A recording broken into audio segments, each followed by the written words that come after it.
The house was quiet, but not the kind of quiet that lets you sleep. I was lying on the edge of the bed when I heard it, Elaine's voice sliding through the cracked hallway door. "Tomorrow, we'll put her in a nursing home." The words were clean, calm, practiced. Not a threat, a plan. Michael didn't answer. His silence told me everything. I kept my eyes open in the dark. No breath, no movement, just listening. "She won't fight it," Elaine whispered. "She barely understands half the things we tell her anymore." A soft laugh. Not loud, not nervous, confident. "She won't even know it's happening."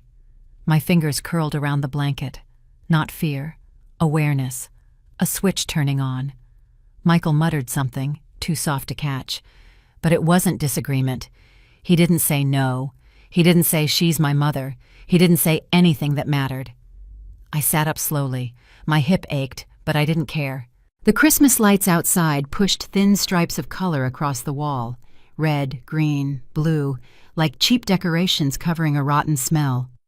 I reached for the small lamp, turned it on low, and pulled my suitcase out from under the bed. Not hurried, not shaking, steady. A stack of folded clothes waited on the chair. I put them in the suitcase, one by one, no wasted movement. A coat, 2 pairs of pants. The scarf Michael once told me made me look old-fashioned. It went in too. Then the envelope, the thick one, the one I found when Elaine forgot to lock the drawer in the study. I slid it into the inside pocket of my bag. Next, the passport. Next, the small cash pouch I kept hidden in the lining of my sweater drawer. They never knew about that. I zipped the bag. My hands didn't tremble. In the hallway, Elaine kept talking. "Once she's out, we can finish the paperwork. Ridgeview will send the forms. Michael, stop worrying. It's better for everyone." Better for everyone. Except the woman they were discussing like a broken chair taking up space. A floorboard creaked under Michael's feet. Still no protest. Still that empty silence. The kind of silence that isn't confusion. It's consent.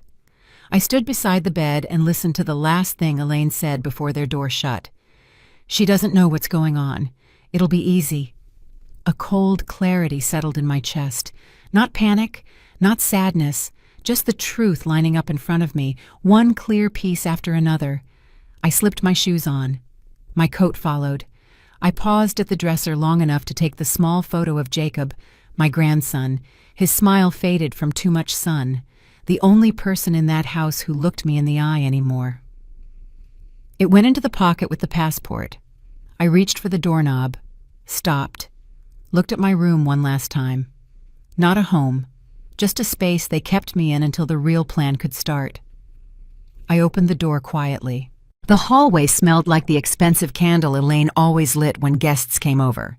Something floral and sharp, a smell meant to impress people who never stayed long.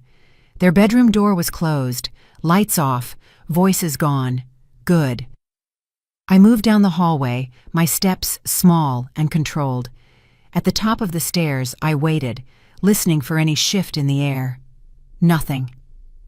I went down slowly, gripping the railing, careful with my hip. At the bottom step, the Christmas tree glowed from the corner of the living room. Boxes wrapped in silver paper sat underneath. None had my name on them, not even the fake kind written for show. In the kitchen, an empty glass sat on the counter. My glass. The one Elaine replaced last month because the old one looked worn. I passed it without stopping. At the back door, I slipped on my gloves. The cold metal lock clicked open softly. I pulled the door toward me and stepped onto the small concrete patio. The air hit my face. Cold, sharp, honest. Inside, silence. Outside, freedom. I pulled the door shut. Not a slam. A clean, final close. At the edge of the yard, I stopped and looked back at the house. Not out of longing, out of confirmation. They thought I couldn't hear, but I did. And leaving wasn't running. Leaving was the first right decision I'd made under that roof. I lifted the bag onto my shoulder, turned away from the house, and started walking into the cold night. Tomorrow, they planned to get rid of me. Tonight, I got ahead of them. The backyard was dark when I stepped out, but the cold air felt cleaner than anything inside that house. My bag rested against my hip. The snow under the porch light looked untouched. Fitting. No one had bothered to check on me in hours. The kitchen window glowed behind me. Voices floated faintly through the glass. Elaine laughing, Michael mumbling. Not once did either of them mention my name. "Mom's fine," Elaine's voice drifted out. "She goes to bed early. She won't notice anything." Another laugh. Dismissive, confident. I gripped the handle of my suitcase. "You won't notice me leaving either," I whispered. "Good." I walked toward the side gate. My breath turned white in front of me. Not fear, just cold. The gate latch stuck for a moment, then clicked open. Sharp, small sounds in the quiet night. The street looked empty. A few Christmas lights blinked from polished houses, perfect lawns, cars that never seemed to get dirty. That neighborhood had never felt like mine. I walked quickly, pulling the suitcase behind me. My shoes were quiet on the pavement. Snowflakes stuck to the sleeve of my coat. No hesitation. No turning back. If I stay, I disappear, I murmured to myself. If I leave, I start breathing again. 2 blocks down, the bus stop sat under a dim street lamp. A metal bench. Cold, hard, honest. I sat, letting the suitcase rest beside me. My fingers were stiff from the air, but steady. Always steady. A digital clock on the pole blinked, 1:47 a.m., 13 minutes until the next bus. Good. Enough time to think without being interrupted by people pretending to care. The silence wasn't empty. It felt earned. I opened my coat slightly and checked the envelope inside, the thick one holding the forged signature, the bank withdrawals, the paperwork they thought I would never find. The edge of one document brushed my glove. "They plan to erase me," I whispered. "They forgot I can still read."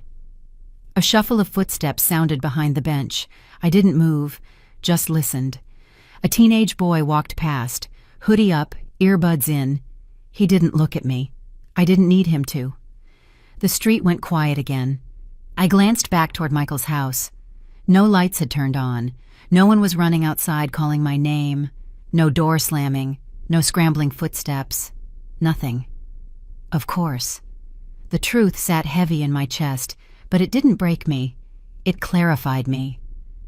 "They didn't lose me tonight," I muttered. "They gave me back to myself."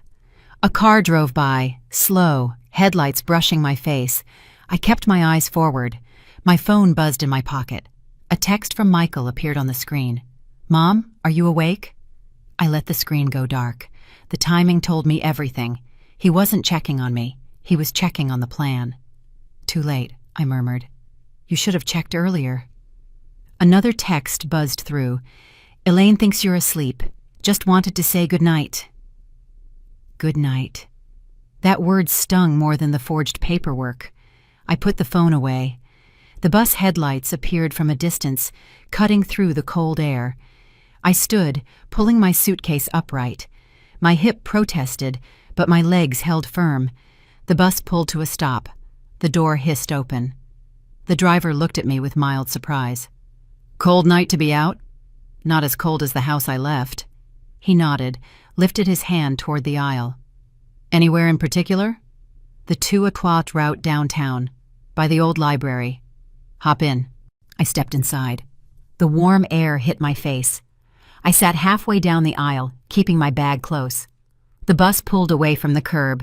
Outside the window, Michael's street slid past, quiet, dark, peaceful, in the way things are peaceful when people think no one is watching. I watched each house fade behind the bus until the neighborhood disappeared entirely. My fingers brushed the envelope again, no second guessing, no regret. Leaving wasn't fear, I whispered. Leaving was proof that I still choose. The driver glanced up at the rearview mirror. "You okay back there?" "I'm better than I've been in months." He nodded once and focused on the road. The city lights grew brighter as we approached downtown. Snow softened the sidewalks, but the air smelled freer, more alive. I took a deep breath. They thought I would sleep through everything, I whispered to myself. They thought wrong. The bus slowed near the old library. I stood, steady and calm. The driver opened the door. Sure you'll be all right? I'm awake now, I answered. That's enough. I stepped off the bus into the cold, pulled my suitcase close, and walked into the night that belonged to me again. The bus pulled away, leaving only the hiss of exhaust and the thin lights from the station roof. I sat on the cold bench, suitcase beside my leg, coat zipped tight. No fear, just control settling into place. The envelope rested inside my pocket, thick and heavy. I pulled it out slowly. Snow landed on the corner, melting into tiny dark spots. I brushed it off and opened the flap. Let's see what they thought I couldn't understand. The first page showed my name printed neatly at the top. Below it, a power of attorney form. My forged signature sat at the bottom. I held the page up to the station light. You really thought this would pass. The slant was wrong, the spacing uneven, the loop in the end stiff and unnatural. Anyone who'd seen my handwriting once would know it wasn't mine. Another page slid loose. Bank transfer records. $210,000 gone. The number didn't sting. The deceit did. So this is what family looks like when they stop pretending. A passing janitor glanced briefly in my direction, then returned to sweeping the platform. No one else lingered. Good. I didn't need an audience. I pulled the next document from the stack, a medical authorization form. My name typed. Michael's name next to decision maker. A bitter laugh slipped out. Decision maker? He couldn't even decide what to say when his wife planned to lock me up. Another page. This one had handwriting. Elaine's perfect block letters. Redirect all mail next cycle. Mail they wanted. Mail they needed. Mail they didn't want me to see. They planned the future without me, I murmured. Too bad I'm still here. Footsteps echoed in the distance. A young couple passed by, arguing quietly. I waited until their voices faded before digging deeper into the envelope. A notarization receipt, dated on a day I'd spent recovering on the couch, leg wrapped, barely able to stand. Michael had called twice that afternoon to check in. He was forging my name between those calls. My fingers tightened around the paper. You checked in to see if I was weak enough to miss this. The snow began falling harder. I tucked the papers under my coat and kept reading. Every page showed the same imitation signature. Every transfer approved by me. Every decision made without my knowledge. A train horn sounded in the distance. The station lights flickered once. I kept my eyes on the documents. This is more than theft, I said under my breath. This is erasing a woman who fed you, raised you, and bought you your first house. I organized the pages into a clean stack. My breath fogged in front of me as I pressed them flat with the edge of my hand. A voice came from near the street. Ma'am, you waiting for someone? A cab driver stepped out of his vehicle, hands shoved in his jacket pockets. The warm air from the heater spilled out behind him. I lifted the envelope. Waiting for the morning to open a bank. He nodded slowly. Cold night for business. It's colder living with people who think you're disposable. His eyebrows lifted slightly, but he didn't pry. Want me to wait? Meet her off. Yes. He leaned back against the doorframe while I held the stack of documents on my lap. These papers, I muttered, are the reason I walked out that door alive. I pulled out a smaller folded sheet at the back, an admissions draft for an assisted living facility. My name, my age, a note in bold, shows early signs of cognitive decline. Cognitive decline. I read the line again. Elaine had said the same thing last week when I forgot where she placed her keys after organizing my coat pocket. Convenient, I whispered. You hide the keys, then accuse me of losing them. I folded the page crisply. The truth didn't hurt now. It fueled me. A thin gust of wind blew snow across the bench. I tucked the papers back inside the envelope and sealed it. They copied my signature, I murmured, but not my sense. The cab driver gestured toward his car. Sun's almost up. Bank'll open soon. I stood, gripping the handle of my suitcase. The envelope stayed against my chest, protected by my coat. He opened the cab door. Warm air flooded out again. "You sure you're okay?" he asked. "I'm awake," I answered. "And that's enough." I stepped into the back seat, placed the envelope on my lap, and watched the gray outline of downtown appear through the windshield. Every page in that envelope was a weapon. Not for revenge, for justice. And when the bank opened, justice would start. On my terms, not theirs. The sky was still dark when the taxi pulled up in front of Fairmount Bank. The building lights were on, but the doors were locked. I stood close to the glass, holding the envelope under my coat. A guard inside noticed me and cracked the door. "Bank opens at 8, ma'am." "I have an appointment with your manager, Daniel Lee." He checked a clipboard. "You're Mrs. Bennett?" "Yes." He stepped aside immediately.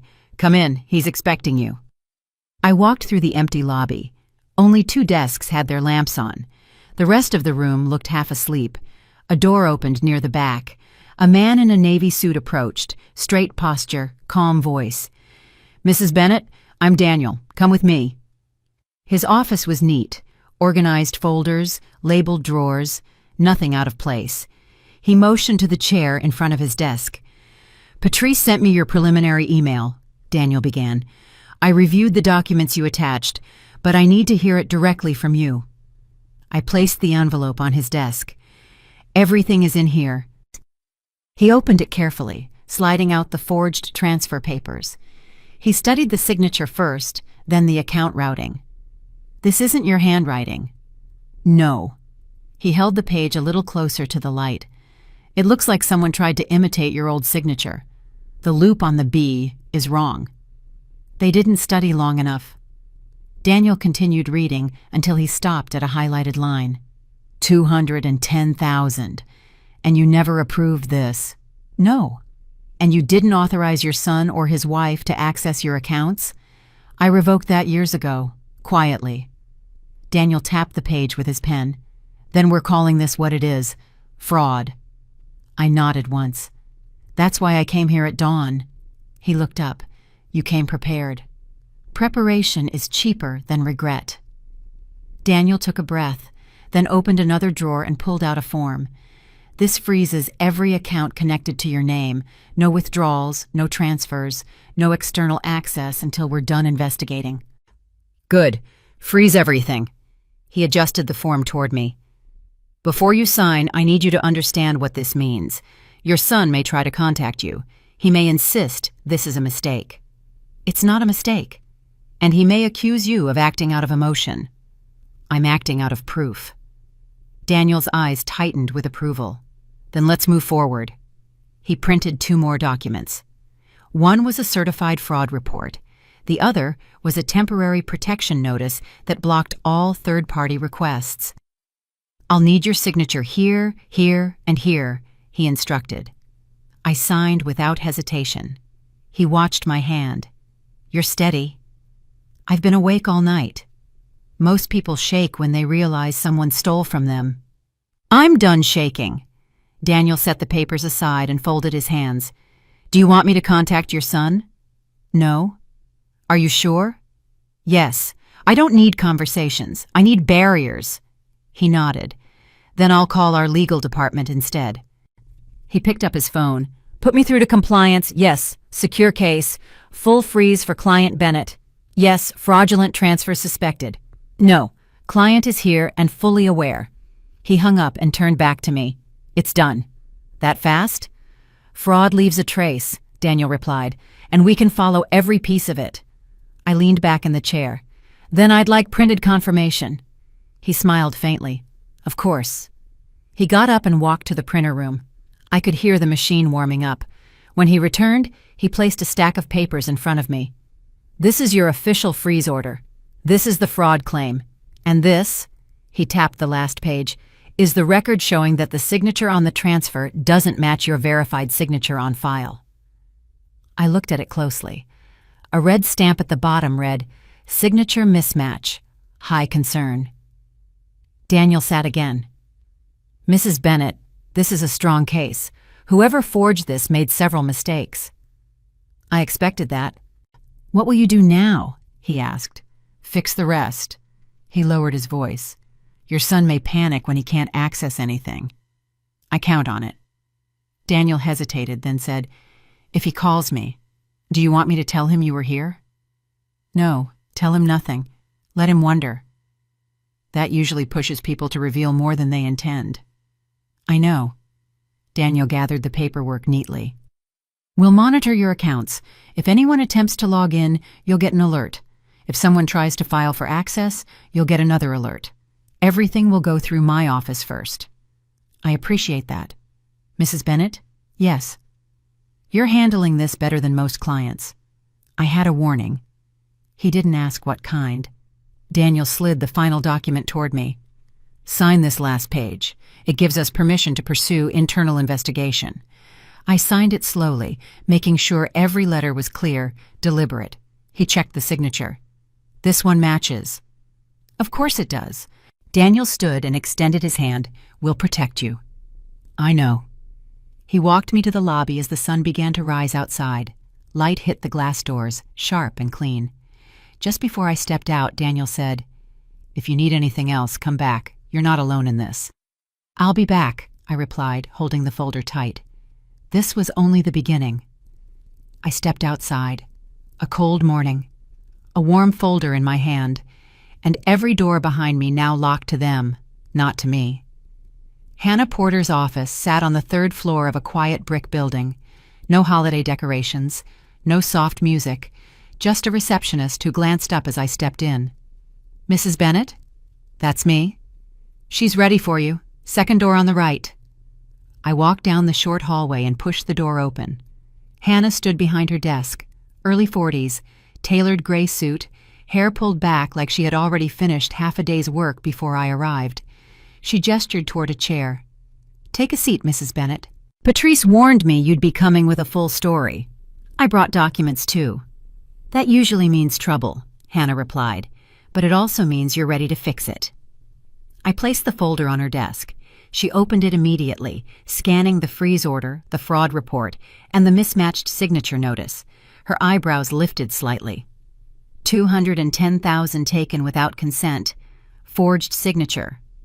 "And they tried to redirect your mail?" "All quietly." She kept reading. "How long has this been going on?" "Long enough for me to stop giving them chances." Hannah leaned back in her chair. "Good. People make faster progress when they stop negotiating their own safety."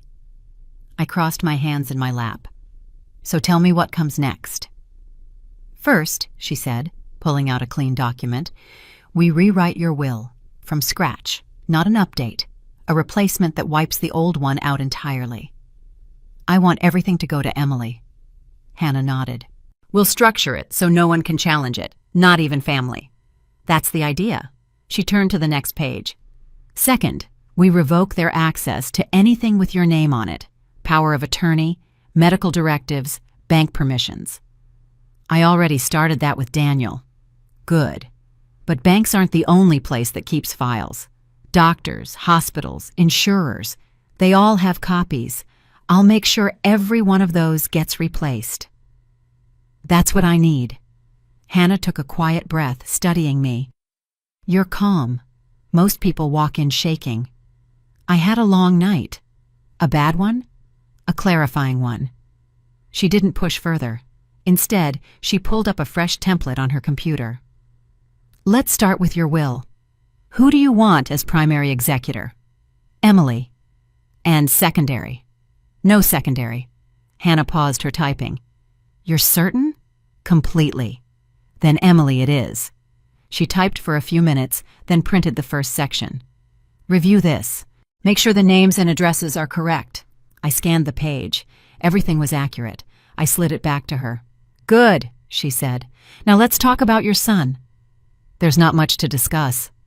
"I still need a statement for the file." "He used my trust in him as a tool, and she used him."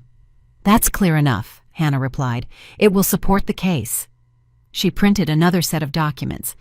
"These," she explained, "revoke every previous authorization. After today, neither your son nor his wife can make a single request in your name, Not for accounts, not for medical decisions, nothing. That's what I want. She added signature tabs to each page. Start here. I signed one page after another. Clear strokes. No hesitation. Hannah watched me carefully. You sign like someone who already made peace with her choice. I made peace the moment I walked out of their house. She gave a small nod. Then this part will be easy. And when the last signature was done, she stacked the pages neatly and clipped them together. Next step, mail redirection. We'll notify the post office that any attempt to reroute your mail without your personal request is prohibited. They tried that already. That explains the forged signature. She printed a short form and passed it to me. Sign here, and the post office will block every unauthorized request. I signed again. Hannah leaned forward. Before we go further, I need to ask, are you safe where you're staying? I am. And you're not planning to go back to them? No. Good, because from the documents you brought, it looks like they wanted more than money. They wanted control. That ended the moment I heard them talk. Hannah studied me again, longer this time, like she was trying to understand how someone my age could appear so composed in the middle of legal chaos. You know, she said slowly, most clients in your position talk about forgiveness or about fixing the relationship. You're not asking for either. I'm not here to repair anything. I'm here to protect myself. That's the smartest thing you've said all morning. She printed another packet, the power of attorney.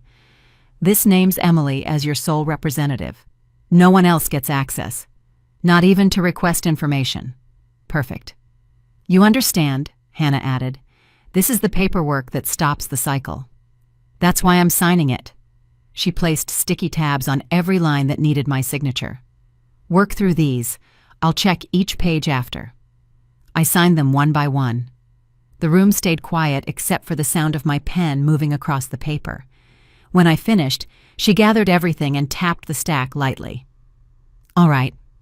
As of today, you're legally protected. They have no pathway back into your finances or your decisions. Good. Hannah leaned back, folding her arms softly.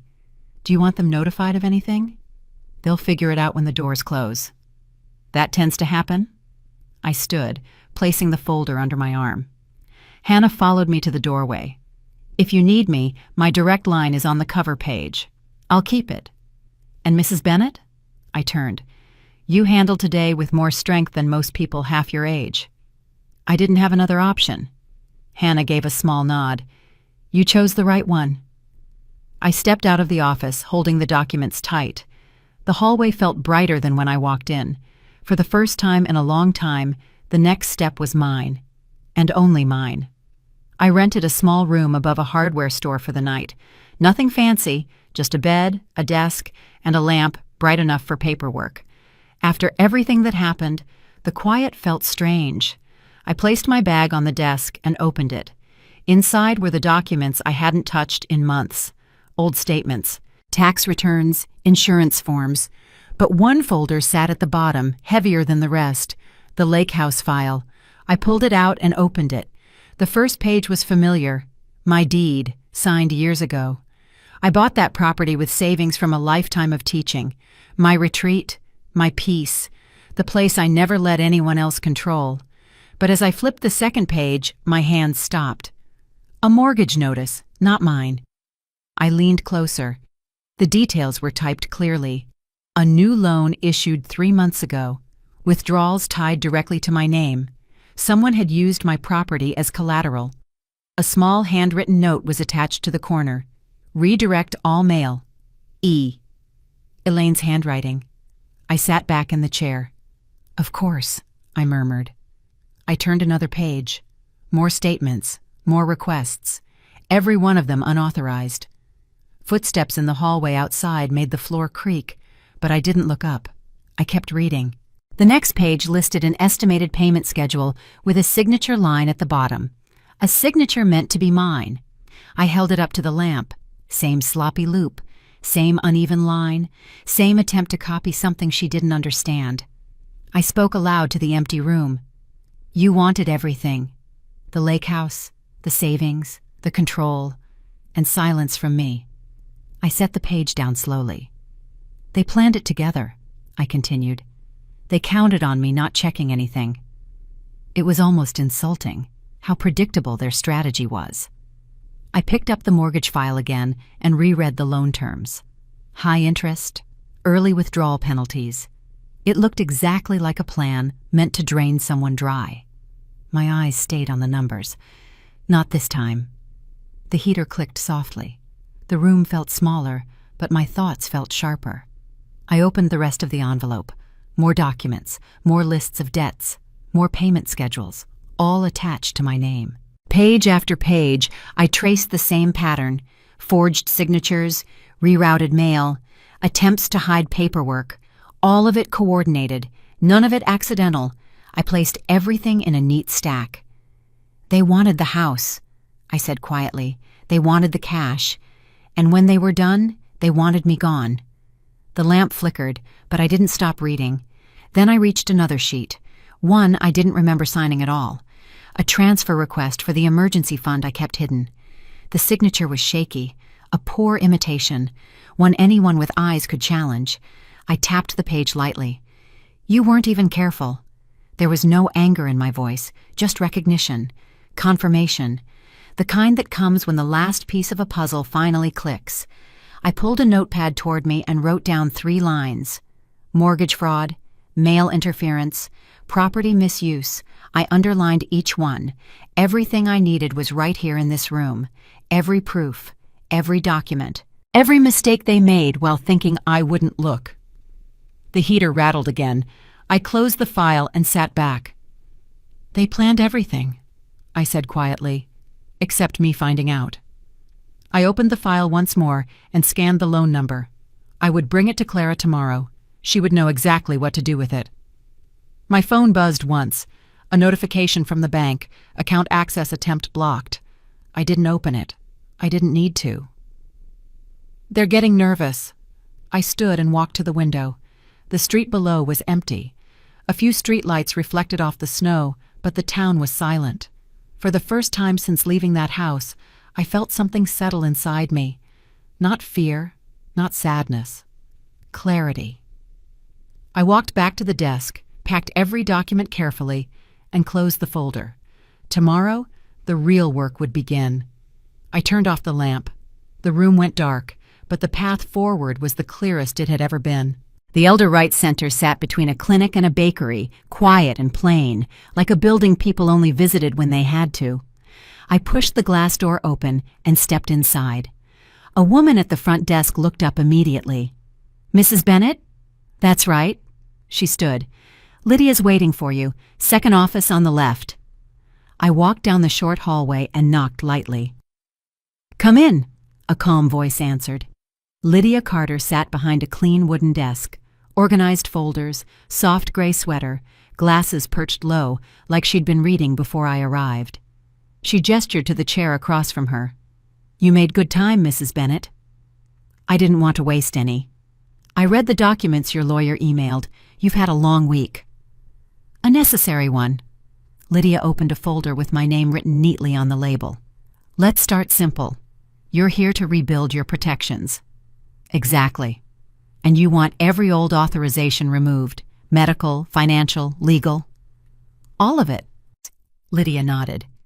"Good. That means we're rebuilding from zero. Some people try to hold on to old ties. That's usually where things fall apart." "Old ties cost me enough." She sat back slightly. "Before we begin, I'm bringing in someone else. She handles complex family misuse cases. You'll like her." Lydia pressed a button on her desk phone. "Clara? She's here." Moments later, the door opened. Clara Monroe stepped in. Calm blazer, warm eyes, steady posture. The kind of person who never rushed, but always seemed prepared. "Mrs. Bennett," Clara greeted, "I've heard you have a full file for us." "That's one way to put it." Clara smiled faintly and sat beside Lydia. "Let's hear what you want first. We'll handle the details." I placed my folder on the desk. "Reset everything. My son and his wife don't get access to a single part of my life anymore." Clara nodded once, no hesitation. "We can do that." Lydia added, We'll start with revoking your power of attorney. We'll file it immediately. Once it's active, no one can speak for you. Good. And, Clara continued, we'll replace your medical directives. You'll choose who manages that. I'll manage it myself. Clara made a note. Most seniors choose a backup, but you don't have to. You're competent enough to hold full authority. I prefer it that way. Lydia slid a stack of fresh forms my way. These replace every outdated document. We'll file them today. Agencies will process them within 48 hours. I looked at the pages. What about my estate? That's next, Clara replied. Who do you want as your primary beneficiary? Emily. Only Emily. No share for your son? No. Clara didn't flinch. Then we'll craft the will to reflect that. Strong language, clear terms, hard to challenge. That's what I need. Lydia leaned forward. Before we proceed, we need to address something. The mortgage you found, the forged papers, the redirected mail. They were planning a full takeover of everything I own. Clara exchanged a glance with Lydia, then looked at me. And you left before they could. That's right. Clara folded her hands. Then you're not a victim. You're ahead. That's the goal. Lydia added a tab to the first document. Start signing here. I signed the first page, then the next, and the next. Clara reviewed each line as I moved through the stack. You know, most clients in your situation ask if they're being too harsh. I'm being correct. Clara gave a small approving nod. That's the right approach. I kept signing. The sound of the pen felt like the only noise in the room. Lydia placed another form in front of me. This notifies all agencies that you're reinstating full control. If your son or daughter-in-law attempts anything, requests, inquiries, impersonations, they get denied. Perfect. They may push back, Clara said, usually through guilt or confusion. They already tried both. And? It didn't work. Clara smiled softly. Then you'll handle what comes next. I glanced at the stack of forms. How long until everything is enforced? Most of it becomes active today, Lydia replied. The rest within 2 days. Good.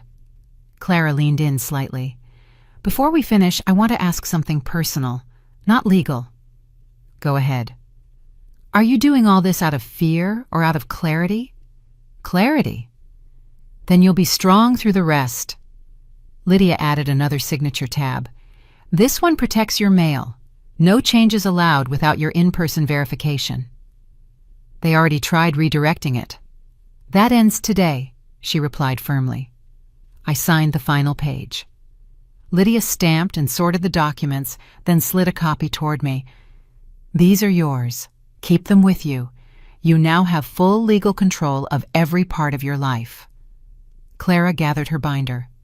Tomorrow bring the lake house file. We'll dismantle whatever they attempted. I'll bring everything. Lydia walked me to the door. If they call or send messages, you're not obligated to respond. Silence is often the strongest position. I learned that recently, Clara added. And if anything changes, anything at all, you call us. We don't process cases like yours halfway. We finish them. I believe you. They both gave small nods, the look professionals reserve for clients who don't crumble. As I stepped into the hallway, documents in hand, one thought settled clearly. They tried to take everything. Instead, they pushed me into the one place they never expected: control. The afternoon was quiet, the kind of quiet that didn't weigh on my shoulders anymore. I'd made tea, opened the window, and was sorting the new documents Lydia gave me when someone knocked. 3 sharp knocks. Not nervous, not hesitant. I froze for half a second. No one ever knocked here without calling first. Another knock. Grandma, it's me, Jacob. My hand tightened on the table edge. Jacob, my grandson, the only one in that house who ever looked at me without calculation. I walked to the door and opened it just enough to see his face, older than I remembered, eyes tired in a way kids his age shouldn't look. Can I come in? He asked quietly. I stepped aside, shoes off at the door. He gave a small nod and slipped them off, like he used to when he was 8 and didn't want to track mud into my kitchen. Once inside, He looked around the apartment, slow and careful. "So, this is where you've been staying?" "It is. It's different from what they said." "I'm sure it is." He exhaled long, sitting on the small chair near the table. "They're losing their minds, Grandma." "Are they?" "Dad's pacing all day. Elaine keeps checking her phone like it's going to explode. They won't say what happened, but even I can see something serious went down." I didn't reply. I let him keep talking. "They keep whispering the same thing. She messed everything up." "Why would she do this? What if someone sees the paperwork?" My eyebrow lifted. "Paperwork?" Jacob swallowed. "I don't know all of it. I just know there are folders. Folders with your name. Folders that Dad hides every time I come into the room." I sat across from him. "Why are you here, Jacob?" He blinked. "Because you disappeared. And nobody in that house will tell me the truth. There's a lot they won't tell you." I figured. He rubbed his palms together. "Grandma, you look different. Not bad different. Just lighter. That's what happens when you stop carrying 30 years of other people's mess." He let out a faint laugh, but his eyes were still worried. "Are you safe here?" "I am." "Are you hurt?" "No." "Are they the reason you left?" "Yes." His jaw tightened, quiet, controlled anger, the kind he inherited from my side, not theirs. "Tell me what they did," Jacob murmured. "I'll tell you what matters," I replied. "They crossed lines they had no right to cross, lines that don't get uncrossed." He nodded. "I figured something like that." Silence filled the room for a moment, not heavy, not awkward, just truth settling between us. Then he looked at me again. "Grandma, can I ask something without you getting upset?" "Go ahead." "Do you ever think about coming back, just to talk it out? Just once?" "No." He nodded slowly, expecting that answer but hoping he was wrong. "Okay." I leaned back in my chair. "Jacob, I didn't leave that house because I was confused or emotional. I left because staying one more day would have destroyed me. And I refuse to let anyone, family or not, erase who I am." His throat tightened. "I knew something wasn't right. Every time I saw you this year, you looked smaller." "I'm not small anymore." "No," he whispered. "You're not." He reached into his hoodie pocket and pulled out a folded piece of paper. "I found this in Dad's office. I shouldn't have taken it, but I didn't want them to shred it before you saw it." I opened it. It wasn't the forged documents. I already had those. It was worse. A printed plan, a timeline, dates, notes in Elaine's handwriting. "Call facility Monday. Her mail goes through me only. Bank forms ready by next week. She won't notice." Jacob watched my face. "I didn't read all of it, just enough to know it wasn't good." "You did the right thing bringing it." "I didn't bring it for Dad," he said quickly. "I brought it for you." I folded the page slowly and slid it into my folder. "This stays with me." "I know." He hesitated. "You don't have to tell me everything. Just tell me one thing. Are you planning to cut us all off?" "Not all." He looked up sharply. "I judge people by what they do, not the family tree," I said, "and you didn't do what they did." Relief flickered across his face, soft but real. He swallowed. "Can I still see you, even if you're done with them? You don't need permission from anyone to visit your grandmother." His shoulders dropped, finally unclenching. "Good, because I'm not losing you." "You won't." Jacob stood, stepped closer, and for the first time in years, he hugged me. Not a polite family hug, a real one. Tight, honest. When he stepped back, there was a steadiness in his voice I'd never heard before. "They're lying to themselves, Grandma, about everything. When they talk about you, they sound like people who know they pushed someone too far. That's their burden. And what's yours? Freedom." Jacob nodded again, understanding more than his age should allow. He grabbed his shoes but paused at the door. If they ask where I was, I'm not telling them. That's your choice. It is. He reached for the doorknob, then glanced back. You're stronger than all of them, you know. I learned that the night I left. He gave a small smile. I'll be back soon. Whenever you're ready. The door closed behind him with a soft click. For the first time since I escaped that house, I didn't feel alone. I felt backed. Not by a crowd, just by one decent person who still remembered who I'd been before they tried to turn me into nothing. Jacob didn't bring guilt. He brought truth. And sometimes, one witness is all you need. The letter came on a cold morning, slipped under my apartment door like it belonged there. A white envelope, heavy paper, my name typed across the front. I didn't touch it at first. I stood there for a few seconds, listening to the quiet in the hallway, making sure no one was waiting outside. A gentle knock broke the silence. Margaret's voice floated in. You're up early, she noted, stepping inside with her scarf still around her neck. There's a letter, I answered. From her. Margaret's brow tightened. You want company? I want clarity. We sat at the small kitchen table. I placed the envelope between us. Margaret waited while I opened it carefully, flattening the pages with my palm. The handwriting was familiar, too neat, too careful. Elaine always performed even when no one asked her to. I read the first line aloud. We're worried about you. Margaret rolled her eyes before I could continue. Of course they are, when the money stops. I kept reading. Your sudden disappearance has caused confusion for the family. The children are asking questions. The children don't speak to me, I noted, keeping my voice even. They avoid eye contact at dinner. Margaret leaned back. She thinks you forgot that. The letter went on. Managing your affairs while you recovered wasn't easy, but we did it with love. You leaving without warning felt unkind. I paused there. Unkind, I repeated. Margaret lifted the page to look closer. She used that word on purpose. She did, I agreed.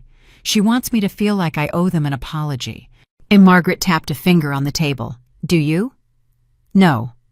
I placed the letter down. They weren't helping me. They were managing me. I picked it up again, reading the next lines. The banks are calling. Vendors are confused. We're under pressure. Please contact us so we can fix this together. Margaret gave a short laugh. Fix? They mean give us back what we lost. They didn't lose anything that belonged to them in the first place. The last part of the letter was the longest. We're still willing to sit down, talk, and restore order, but we cannot do that while you remain unreachable. Families handle things together. I folded the paper slowly, making one clean edge. Together, I echoed quietly. They didn't want together. They wanted access. Margaret leaned her elbows on the table. How do you feel? Clear, I answered. They're still pretending nothing happened. Margaret nodded. That's their pattern. They rewrite the story and you're supposed to go along. And I lifted the letter again and looked at the signature. Not warm, not personal, just her name in ink that looked expensive but felt empty. Burn it? Margaret offered, already reaching for the drawer where she kept matches. Not yet. I placed the letter flat on the table again. Let it sit. It can wait the way I waited. Margaret watched me. You're steadier than most people in your position. Shock came and went days ago, I replied. Now it's just truth. Truth is quiet. We sat for a moment while the kettle clicked behind us. Margaret poured 2 cups of tea without speaking. The steam rose between us. You're not angry, she observed gently. No. I wrapped my hands around the warm mug. Anger would give them too much space. I'm done giving them anything. Margaret gave a small, approving nod. Good. You're choosing peace, not war. Peace on my terms, I agreed. Not theirs. The apartment stayed still while I reread certain lines. Each sentence fit the same pattern. Concern without responsibility, guilt without apology, fear disguised as care. They wanted to lock me away, I said quietly. and now they're offended I walked out first. Margaret's expression softened. Nora, you've survived things that would break most people. Don't let a letter shake you. It doesn't, I assured her. It only confirms what I already knew. I placed the letter in the drawer beside the stove, not ripped, not burned, just stored as a record of who they chose to be. Margaret stood. What's your next step? I'll answer, I replied, but not to them. She nodded. Hannah? And Clara, I added. They'll know what to do with this kind of message. Margaret smiled. Good. Let the professionals handle the mess. I walked her to the door. She squeezed my hand before leaving. You're doing the right thing, Nora. I'm doing the necessary thing, I corrected softly. When she left, the apartment felt calm again. I brewed another cup of tea and sat at the table where the letter had been a few minutes earlier. I didn't feel guilt. I didn't feel doubt. Only steadiness. My phone buzzed once. I didn't check it. I had learned which sounds deserved attention. Unkind, I murmured to the empty room. Kindness without limits invites thieves. The kettle clicked again behind me, the same steady rhythm it always made. Ordinary, predictable, the opposite of the house I left behind. I took a slow sip and looked at the drawer where the letter waited. It's your turn to wait, I said quietly. Then I turned off my phone, put on my coat, and prepared to take the next step, one I would take calmly, legally, and completely awake. Jacob found me on a Thursday afternoon. I was shelving returned books in the quiet corner of the library when the front door creaked open.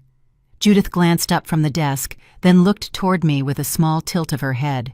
Someone stood just inside the entrance, tall, thin jacket, hands in his pockets, unsure whether to walk forward or run away. Jacob. My grandson. He spotted me before I could move. His shoulders lowered, like he'd been holding his breath for days. Nana, he greeted softly as he walked closer. I closed the book I'd been holding. You found me. I looked at the volunteer list online, he explained. Your name was there. I hoped it was really you. Judith quietly slipped into the back room to give us space. Jacob stopped a few feet from me. His voice wasn't loud, but it carried the weight of someone who had thought through every word. Dad is losing his mind. Mom keeps pacing around the house. They don't know where you are. Then they finally understand how it feels, I answered. He swallowed hard. I didn't come to defend them. Good. He pulled out a chair near the children's reading area. Can we sit? I nodded. We sat facing each other. His hands stayed clasped between his knees, a posture he used as a boy whenever he felt sorry for something he didn't know how to fix. I need to tell you something, Jacob began. I heard them talking the morning you left. My eyes met his. What did you hear? Mom told Dad you were slipping, that you kept asking the same questions, that you couldn't manage your own money anymore. His jaw tightened. Dad didn't correct her. He just stood there. The words didn't hurt. They confirmed what I already knew. Jacob continued. They said you'd be better off somewhere with supervision. I didn't understand at first. I thought they meant a nurse. They meant a facility, I replied calmly. A place where no one would question what they were doing. His shoulders slumped. I should have asked more. I should have checked on you. You're 18, Jacob. Adults twice your age miss the truth on purpose. He looked down. Still feels wrong. Feeling wrong means your conscience works, I told him. That's more than I can say for the two people raising you. He didn't argue. He just nodded once, slow and heavy. A few seconds passed before he spoke again. I miss you. That one slipped straight through the armor I'd built. You used to tell me stories, he added, about the garden, about Dad when he was my age. I didn't realize how much I missed hearing your voice until it was gone. My hand softened around the armrest. I didn't disappear, Jacob. I stepped away from people who wanted to erase me. He looked up quickly. I never wanted that. I know. He leaned back in the chair, rubbing his palms together. I don't want to take sides, But I want you to know I see what happened, and I'm sorry it took me this long." "Apology accepted," I answered. "Not because you owe me, but because you mean it." Jacob nodded again, eyes damp but not falling apart. He was still a boy, but a boy trying to understand the world without letting it harden him. He pulled something from his pocket, a small wooden puzzle I'd given him years ago. "I kept it on my desk," he explained. "When you left, I checked it every day. I didn't know why. Maybe it made me feel closer to you." A warmth filled the space between us. Quiet, steady, earned. "I'll visit again," he promised, "if that's all right." "You can visit any time," I replied. His mouth lifted into a small, relieved smile. Not big, not dramatic, just real. "I don't know what Mom and Dad told people," he added, "but whatever story they're telling, it's not the truth." "The truth is simple," I said. "I heard them planning what to do with me like I wasn't a person, so I walked out before they could finish." His breath caught. "You're stronger than any of them." "I'm just awake," I answered, "and I'm not going back to sleep for anyone." Jacob stood slowly. "Do you want me to tell them I found you?" "No," I replied. "Not yet." "You sure?" "I want peace. They want access. Let them sit in the silence a little longer." Jacob didn't push. Instead, he opened his arms. I stepped forward and let him hug me. Tight, careful, grateful. "You're still my Nana," he whispered. "And you're still the good one in the family." He pulled back with a quiet laugh. "I'll come again," he reminded me. "Come as yourself, not as their messenger. Always." He walked toward the door, giving me one last look before stepping outside into the afternoon light. When the door closed, the library felt warmer. Not forgiven, yet. Not healed, yet. But shifted. A new kind of beginning. I returned to the shelf I'd been working on. My hands no longer felt heavy. Jacob had seen me. Jacob had chosen truth, and that, in its own quiet way, was the first real mercy I'd felt in months. Clara called just after noon. I recognized the number from the Elder Rights Center and answered before the second ring. Her voice came steady. "Nora, something landed on my desk this morning. It has your name on it." "I'm listening." "It's from their attorney. Andrew and Elaine sent a request for a formal conversation. They want a meeting to discuss accounts, assets, and what they call family misunderstandings." I let out a quiet breath. "They're trying to regain footing." "That's what it looks like," Clara confirmed.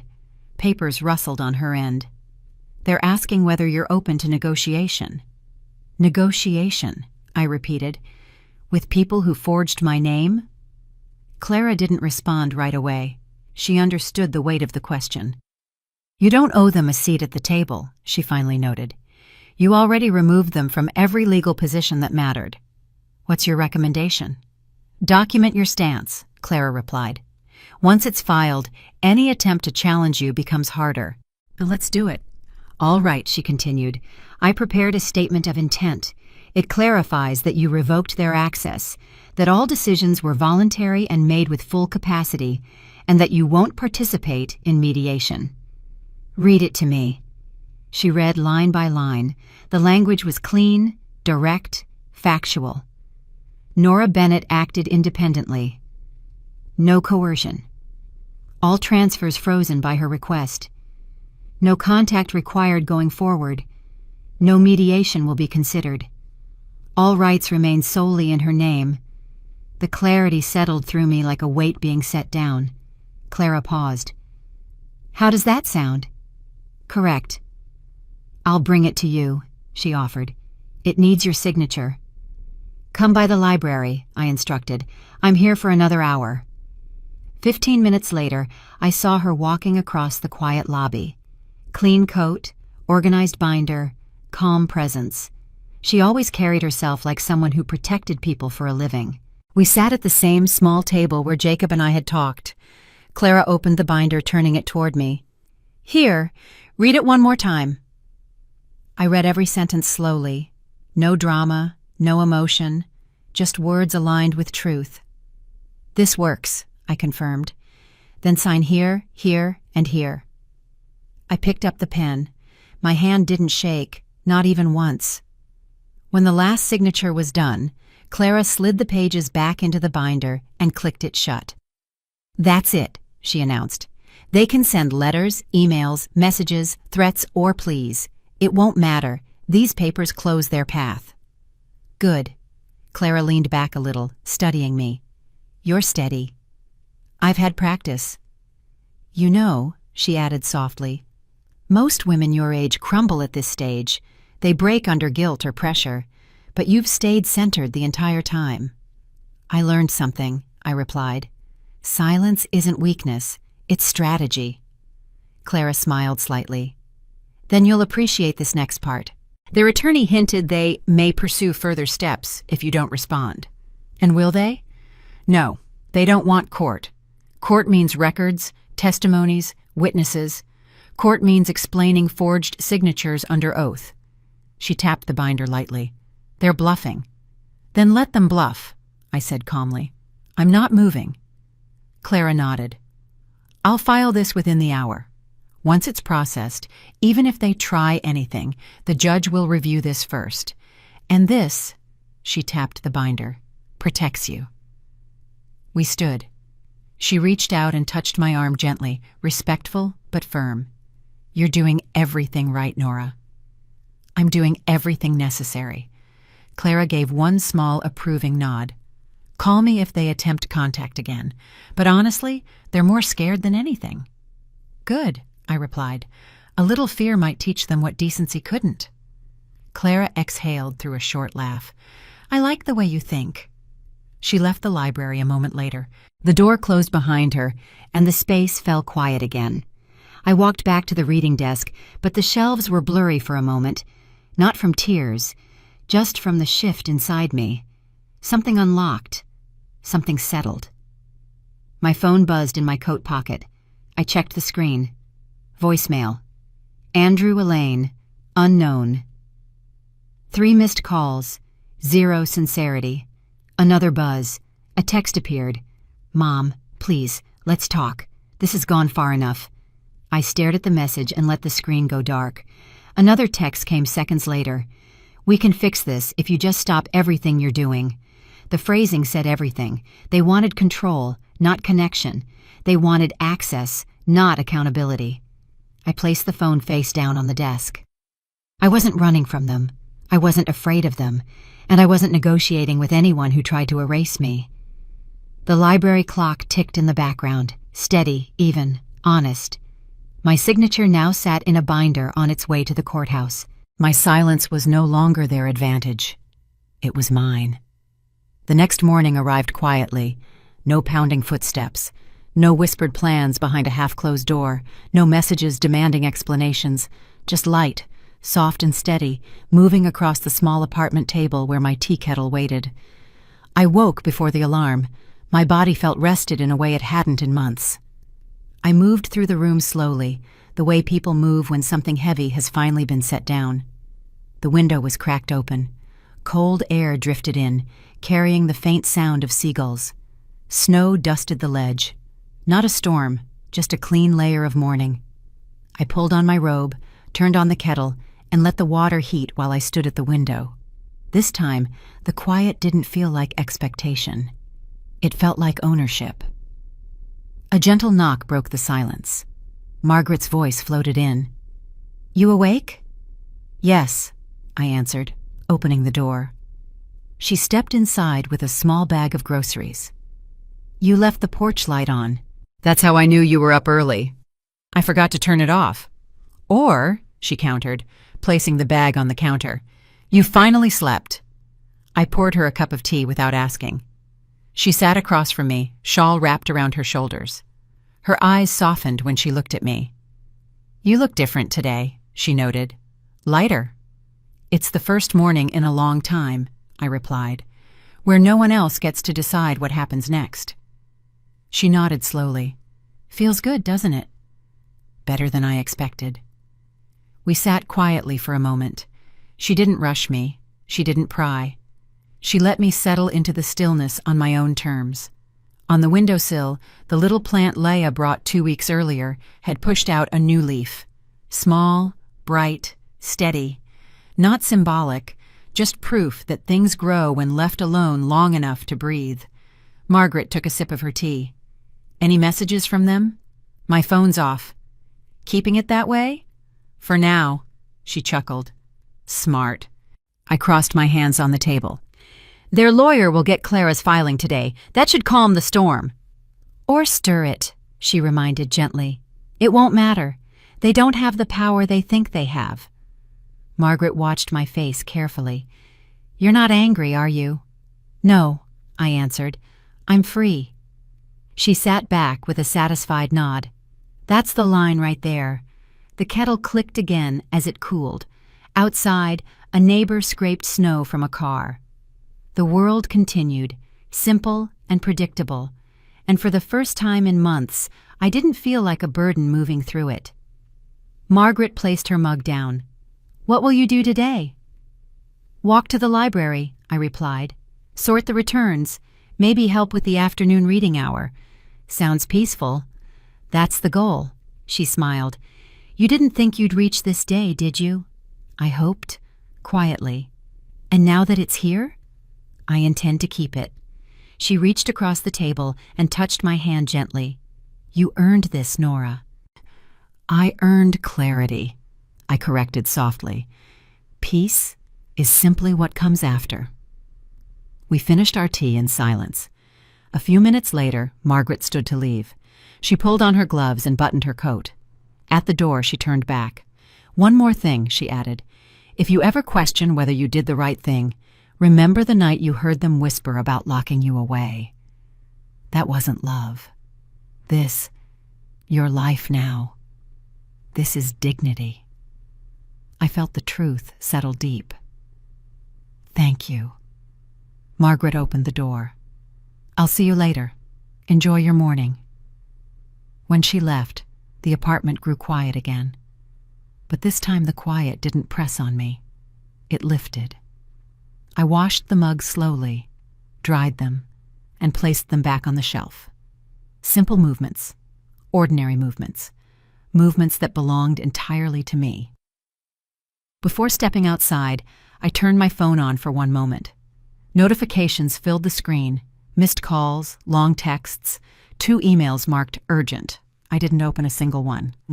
My thumb hovered for a second, then I powered the phone off again and slipped it into the drawer beside the stove. Not out of avoidance, out of choice. I put on my coat and scarf, locked the door behind me, and stepped into the thin sunlight drifting across the walkway. The air felt crisp, honest, nothing hiding in it. I wasn't walking away from anyone. I was simply walking toward myself. As I headed down the sidewalk toward the library, one clear thought stayed with me. Justice didn't need rage, just truth, a signature, and the strength to leave.